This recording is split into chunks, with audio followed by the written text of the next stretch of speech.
Hello दोस्तों, क्या हाल चाल। Welcome to MD coaching classes. आज हम पढ़ने वाले बेटा सर्व समीकरण के द्वारा सवालों को कैसे सॉल्व किया जाता है। तो हम स्टेप बाय स्टेप सवालों को सॉल्व करेंगे। तो देखिए क्या है, x+3 और x+3 है ना।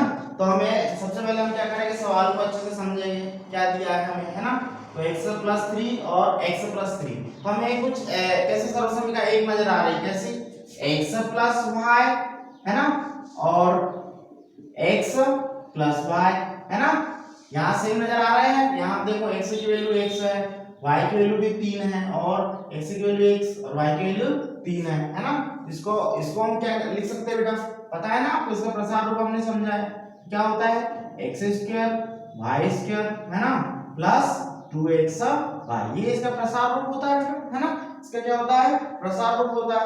मुझे बताइए x क्या है, x ही है, और y क्या है बेटा, 3 है। अब सर्व समीकरण में मान रख दो, सर्व समीकरण में मान रख दो। तो हम सर्व समीकरण लिखेंगे, सर्व समीकरण 1 से, है ना। तो क्या है, x² y का स्क्वायर और x² y² 2xy। तो x की वैल्यू तो 1 से ही है हमारे पास, है ना। तो x² हो जाएगा, y की वैल्यू 3 है तो 3 का होल स्क्वायर, फिर इसके बाद 2 इंटू x की वैल्यू 1 से ही है, इंटू y की वैल्यू कितनी है, 3 है। तो क्या हो जाएगा, x² 3 का वर्ग 9 है ना, फिर 3 दूनी 6x। इसको अरेंज करके लिख दो। तो क्या होगा, x² 6x और प्लस 9।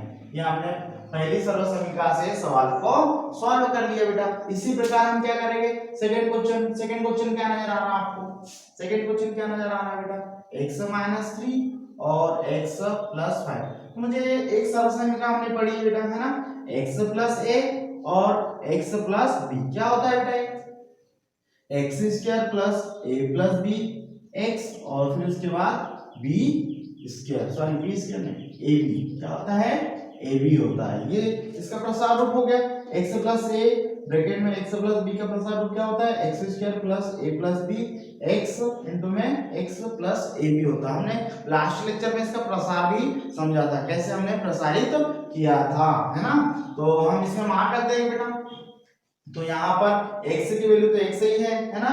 a की वैल्यू कितनी है बेटा, -3 है, b की वैल्यू कितनी है, +5 है। तो अब सर्व समीकरण में मान रख देंगे, हम सर्व समीकरण में मान रख देंगे। तो सर्व समीकरण क्या है हमारे पास, x+a और x+b है ना। क्या है, x² + a + b और x और a b। तो x की वैल्यू कितनी है, x ही है, तो x² हो जाएगा बेटा, है ना। और फिर a की वैल्यू कितनी है, -3 लिखेंगे, प्लस b की वैल्यू कितनी है, 5। x की वैल्यू कितनी है बेटा, x ही है ना, प्लस a की वैल्यू कितनी है, -3। क्या है, -3, और b की वैल्यू कितनी है बेटा, 5 है ना। इसको ब्रैकेट में लिख देंगे हम, और इसको सॉल्व कर लेंगे। इसको क्या कर लेंगे, सॉल्व कर लेंगे। तो क्या हो जाएगा, इसको मैं थोड़ा ऊपर लिख दे रहा हूँ यहाँ पर।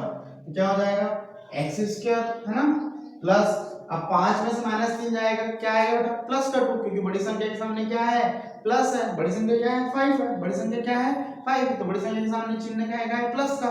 तो ये घटेगा जरूर, लेकिन बड़ी संख्या के सामने का चिन्ह आएगा। तो 5 में से 3 गए 2, तो आ गया 2, है ना। फिर गुना हो जाएगा x का, फिर गुने में है x, तो x तो x हो गया बेटा।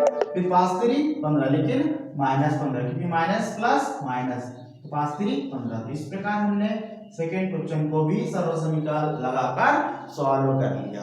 तो कैसा लगा बेटा लेक्चर, अच्छा लगा हो तो लाइक एंड सब्सक्राइब कीजिए। धन्यवाद।